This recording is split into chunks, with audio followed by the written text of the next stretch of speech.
You're locked into Talk of Champions, an Ole Miss sports podcast with Ben Garrett and Billy and Body of the Ole Miss Spirit.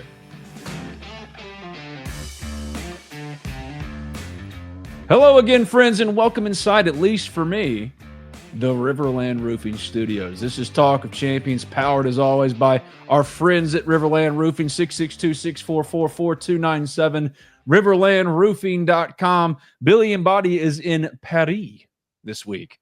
So I've got my man Michael Katz stepping in on this Monday edition of Talk of Champions because it's a busy week, not just for Ole Miss in recruiting, transfer portal, both in football and basketball, but the NFL draft is finally upon us. Michael Katz, my friend, how are you? I'm good, man. How are you? I'm good. What do you got going right now? You're dressed up in a nice suit and tie. Your suit and tie, man. What is this for me?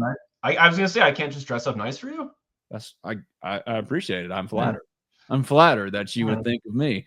No, really, Michael already told me. I just wanted to mess with him. He teaches on Mondays, but he stays dressed the part for Talk of Champions. Right now, this week in Ole Miss sports, what are you most paying attention to as we dive into some other things on this Talk of Champions? What is Michael Katz's ear? Where is it to the ground? I am so NFL draft right now. Yeah. I am all in. I'm so ready. I love the NFL draft as it is. It's always one of my favorite things. And there's a lot of Ole Miss storylines this year. It's really but it will most likely be it'll be what's one of the most important drafts in probably in Ole Miss history, just in terms of the sheer numbers and all that kind of thing. I think it's going to be it should be really fun to watch.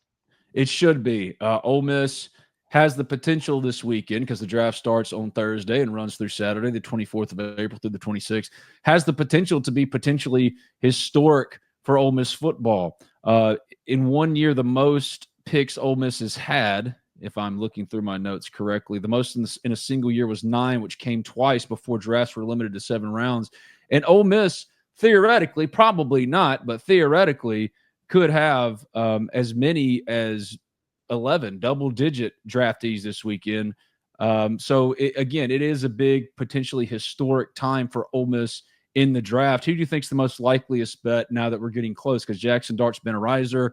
Walter Nolen's been probably the safest bet throughout the process. Princely's more in line for the back end of the first or early second, mid-second. Jared Ivey, same thing. Trey Amos has gotten some late stock rising. Who do you think is the safest bet as far as a first-round Rebel? And do you think that they'll match or break their first-round record set in 2016 with Laquan, Robert Kimdichie, and Laramie Tunsil?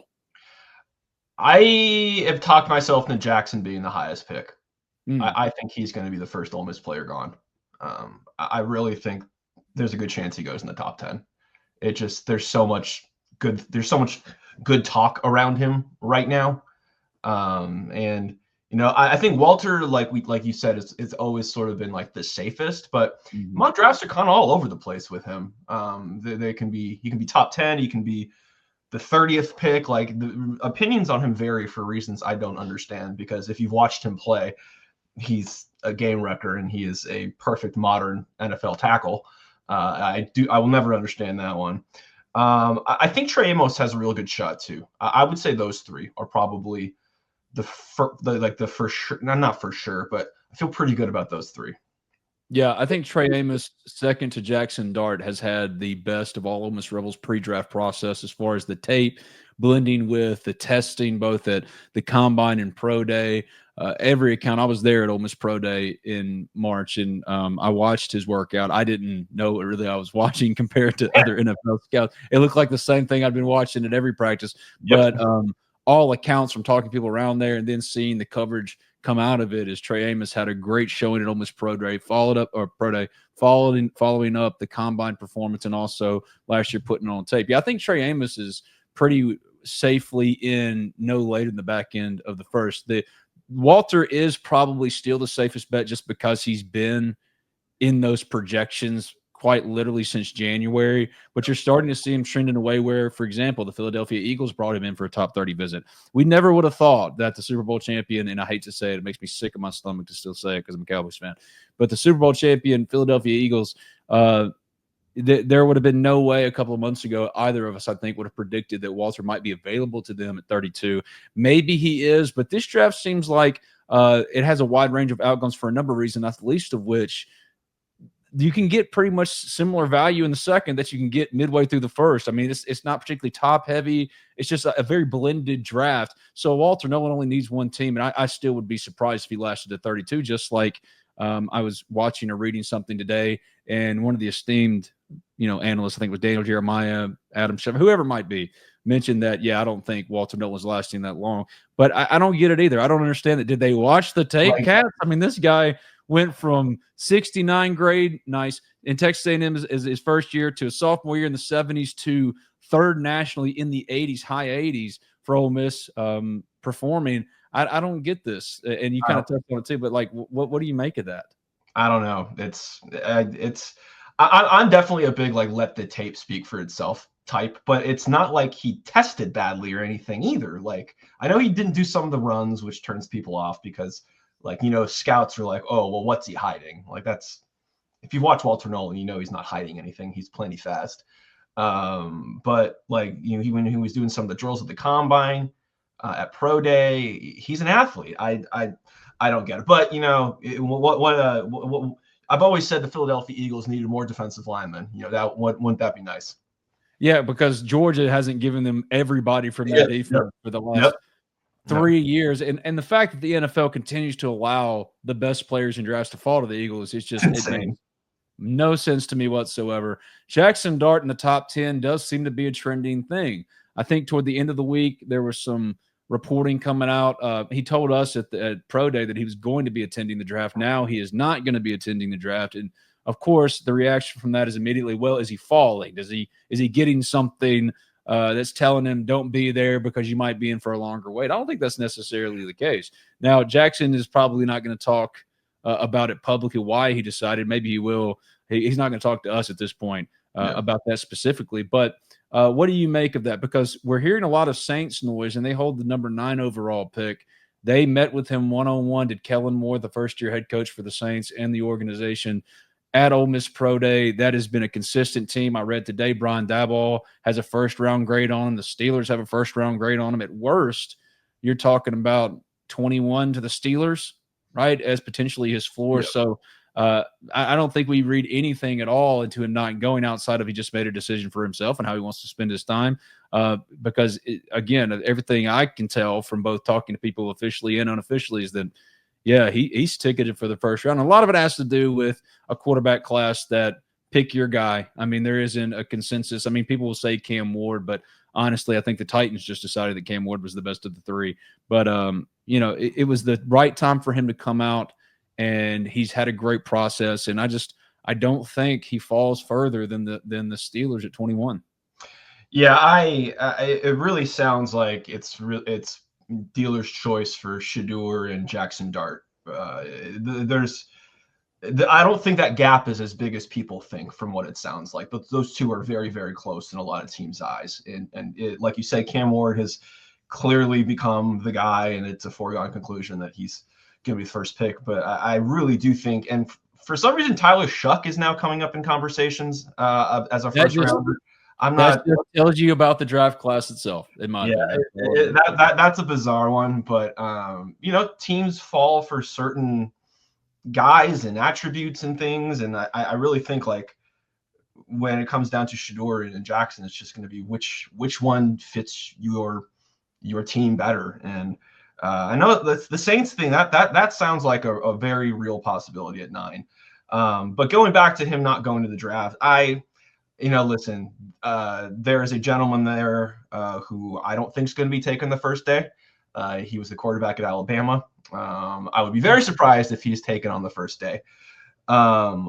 So it's like I don't necessarily think that he's going to change his mind because he suddenly realizes he's not a first-round pick. I don't think he was ever a first-round pick.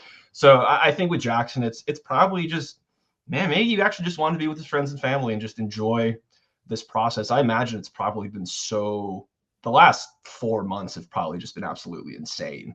Like, to be home and just with family is probably going to be really nice, because then it's not an event. It's not everybody looking at you, all this stuff. If he starts to fall, the camera zooms in. I think it's probably there's probably a nice little mental vacation he can take, because he's not going to have many vacations for long. He's going to be a very busy man very soon. So I imagine it'll be nice to just be with friends and family. What do you think of Jaxson Dart, NFL quarterback? Give me a fair assessment of someone who, like me, has covered him his entire Ole Miss career, that saw the ups, the downs, the Florida game, but also the Duke game where he had some next level throws that, quite honestly, in a lot of ways, sent him on this rocket ship in the pre-draft process, right? So, like, what do you think of him and what he could be, and do you believe in him as a franchise quarterback? I think that, like, if we're going with, like, and comparisons are always a little iffy, but I really see like a slightly stronger armed Alex Smith, that type of player, a guy who's going to make good decisions, is a really good athlete, because Alex Smith was a great runner coming out of Utah. He was a really good athlete. He was extremely efficient, and I know his days with the 49ers didn't start out great, but once he got some good coaching, he became a really, really solid NFL quarterback that, almost got that team to the Super Bowl, and had a very, very nice career. So I think I sort of see him, is he going to be like the Josh Allen, airing it out all over? That's just not his arm. He's got a really good arm, don't get me wrong.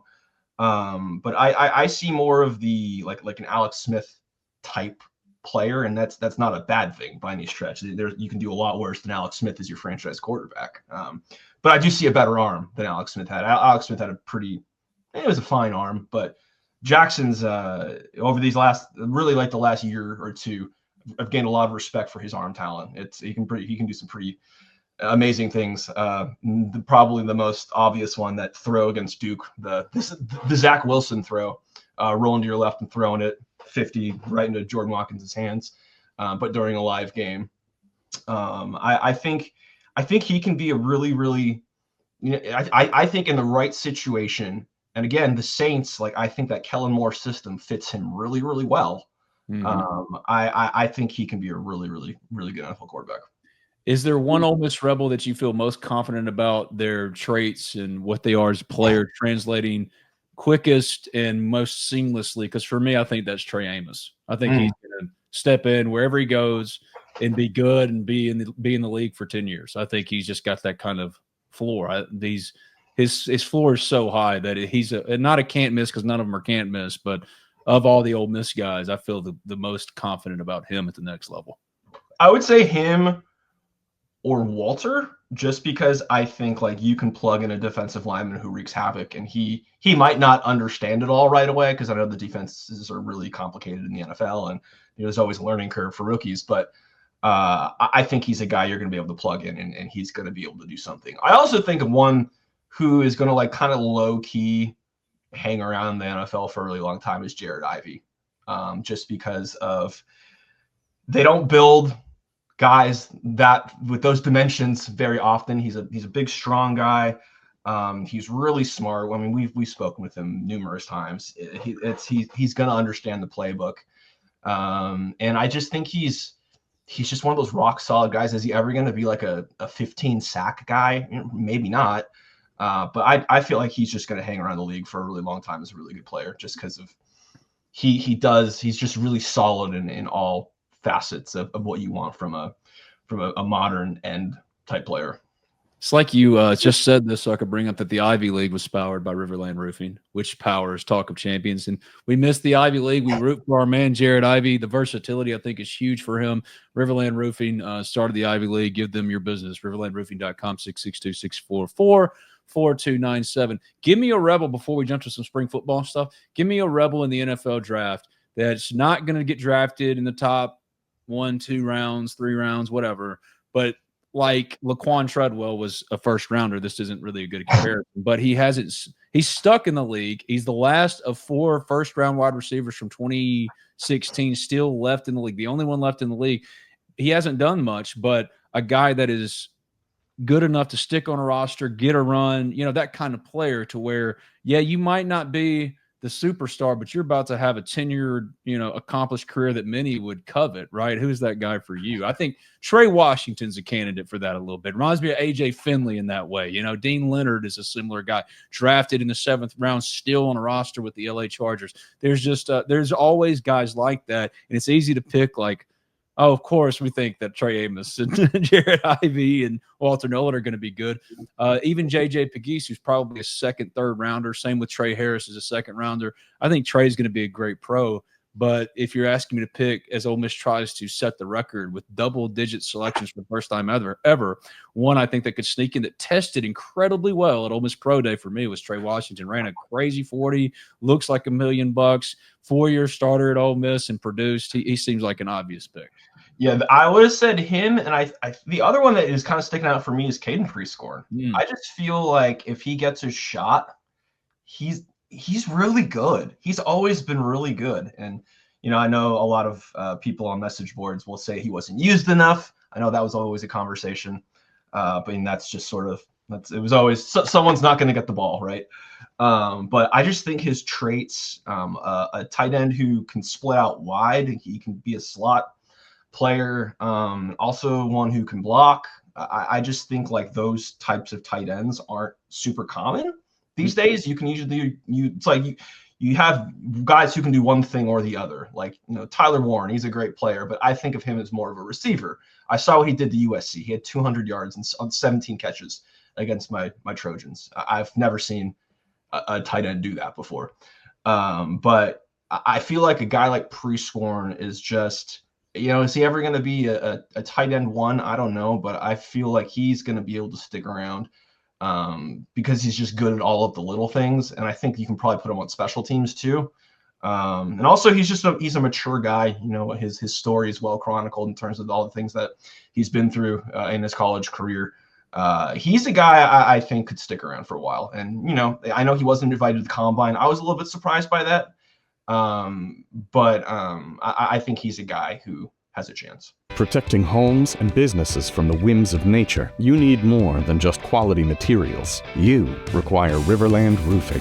Licensed, insured, and certified, RiverLand Roofing offers not only the assurance of excellence, but a tailored approach to your unique structural needs and budget.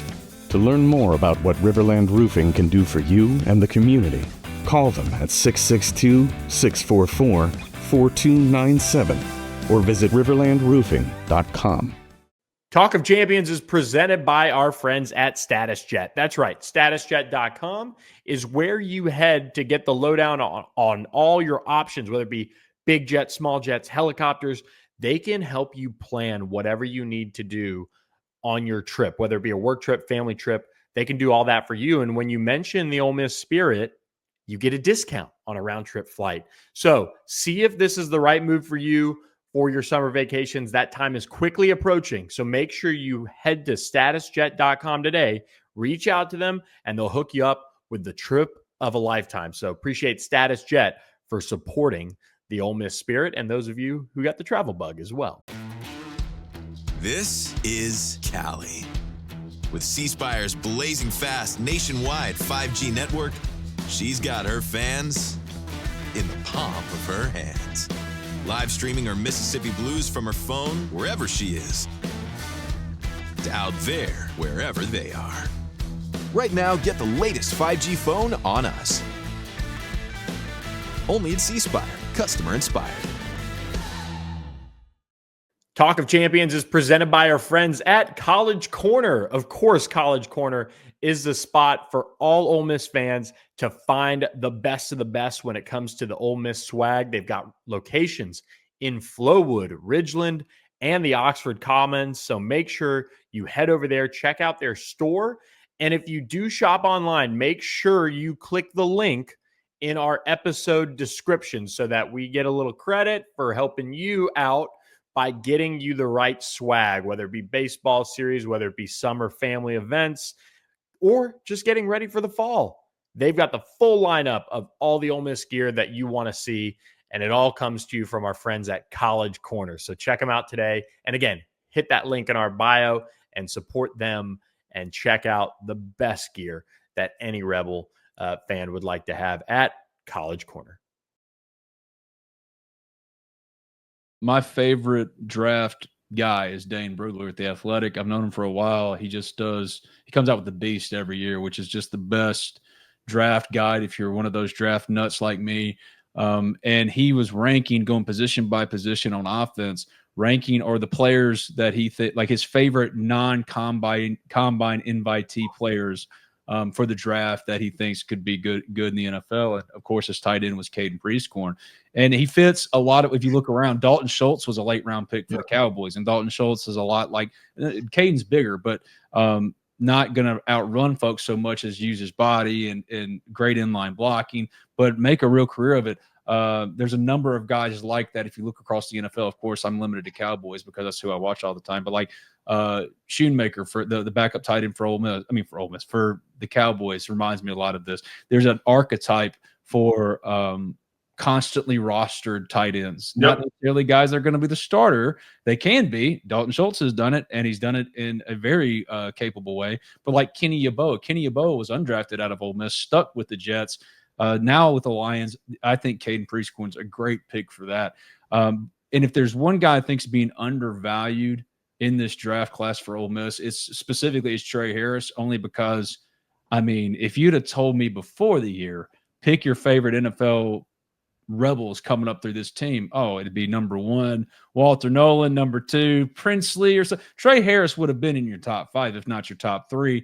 Injuries are always a concern for him, but it would be fascinating if the Saints, who have number 9 pick Jackson, turn around early on in the second, take a Princely or Trey, or Trey Amos, or even a Trey Harris. There's a lot that could potentially happen. I just need one Ole Miss Rebel to join Jonathan Mingo and Sam Williams on your Dallas Cowboys. And preferably that player will be Trey Amos or Walter Nolen. Both of them talking with the Cowboys in pre-draft visits. So good for your boy, Ben. Walter Nolen took a top 30 with them. So, hey, if he's there at 12, forget, Ted over there at Arizona, wide receiver, to forget Marcus Golden. Give me my guy, Walter Nolen, to disrupt things because Mozzie Smith hasn't been what you wanted him to be. But again, a big week for Ole Miss football in the NFL draft. The last 2 months have been busy as far as spring football practices. They came to a close on Saturday with a close scrimmage both to media and to fans. We have talked, you and I, Michael Katz of the Daily Journal. Check out his stuff. What's your Twitter handle, Michael? At Michael L. Katz. At Michael L. Katz. Read his stuff at Daily Journal, dailyjournal.com, all that, djournal.com. We've talked about this stuff a lot, but give me, now that the dust is settled, what do you think, or what do you believe to be true about this Ole Miss team today that maybe wasn't necessarily true, right, going in? What did you learn that now you believe Ole Miss has in its arsenal that maybe wasn't sticking out to you to start?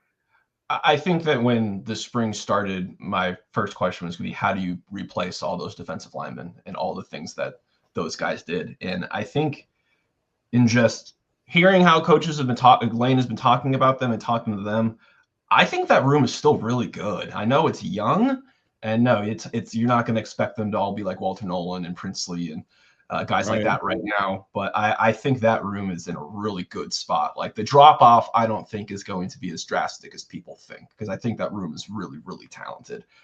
So I think that was one of my biggest takeaways. The other one is that wide receiver room is really, really good. I don't know who the number 1 guy is going to be. I feel like every day I could pick a different one. If it's Harrison Wallace or Deshaun's dribbling or any of those guys. But I think that room is really, really good.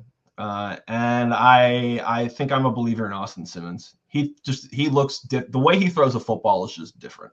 It looks different. I know it's because he's a lefty, but there's something beautiful about a lefty spinning it.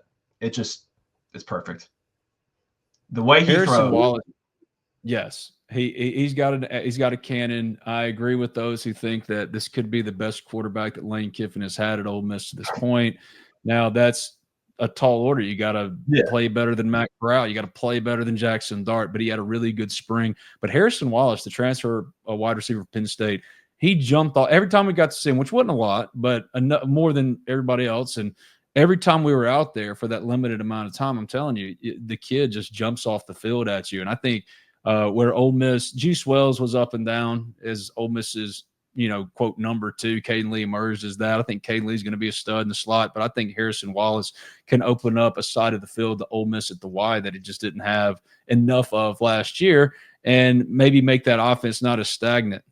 So that's a good point. Is that those wide receivers, they overhauled their entire room too, right? I mean, just like the defensive line lost everybody, the wide receivers lost everybody but Caden Lee, and they didn't miss a beat this spring, which was very encouraging. And also about that defensive line, Ole Miss is one of the final 6 for Boise State defensive lineman Braxton Feely. He's also considering Cal, Georgia Tech, Miami, TCU, and Texas A&M. He had 5.5 sacks last season. Ole Miss has already added Ricky Fletcher, the cornerback from South Alabama.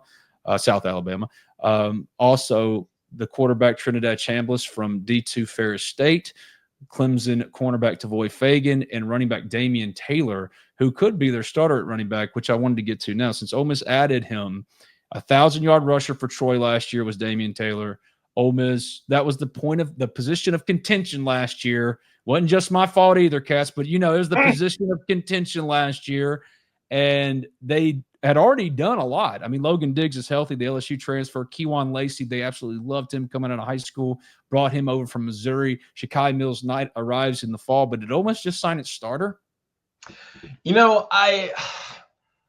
Maybe, but I'm a little gun shy because of the Rashad Amos thing last year. When he brought in a 1,000-yard rusher, he was a mid-major guy who had run for a bunch of yards. I thought he was going to play a really big role last year, and I was like, I couldn't have been wronger. And me too. I'm a little gun shy to say that he's just going to step in and be the guy. I think he will probably play a bigger role than Rashad Amos did. He'll fly on the plane.